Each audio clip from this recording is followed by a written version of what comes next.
happens unexpectedly, leaves us powerless, happens repeatedly, or occurs in childhood, and can leave lasting scars. For Indigenous communities, intergenerational trauma is more than just history. It is a lived experience that still shapes lives today.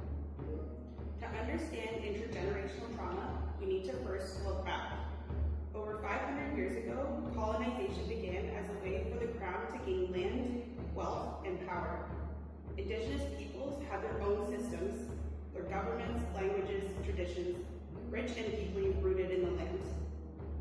But when the settlers' hunger for the land grew, so did the violence. Smallpox, tuberculosis, influenza, European diseases were unleashing, killing up to 2 million Indigenous people. Then came the residential schools, a government-sanctioned system that removed Indigenous children from their families. The goal? To take the Indian out of the child.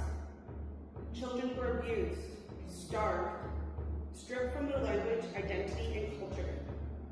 The last residential school closed in 1996, but the damage had already been done. Generations returned to poverty, disconnection, and deep grief. Coping became survival, often through substance use, violence, or silence. And then the trauma continued. Through the 60s scoop, child welfare removals, and today, birth alerts on Indigenous mothers.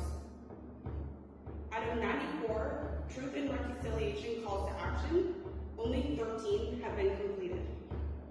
The pain runs deep, and the change is far too slow.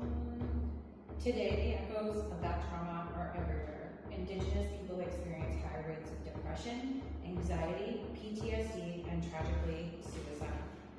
The forced loss of culture, family, and identity has created ongoing cycles of grief, addiction, and mistrust. It's not just history, it's now. These traumas affect how people parent, how they seek help, and how they connect with the world. And without culturally safe, community-based support systems, many are left without a path to healing. But there is hope and healing. Combining traditional indigenous healing with Western medicine is powerful. Sweat lodges, smudging, sharing circles, elder teachings, these are more than rituals. They are pathways to spiritual, emotional, and physical recovery. In one study, participants in sweat lodge ceremonies reported deep relief from intergenerational trauma, describing their experiences as moving, spiritual, and connecting. These traditional practices don't just treat symptoms, they restore identity, community, and balance.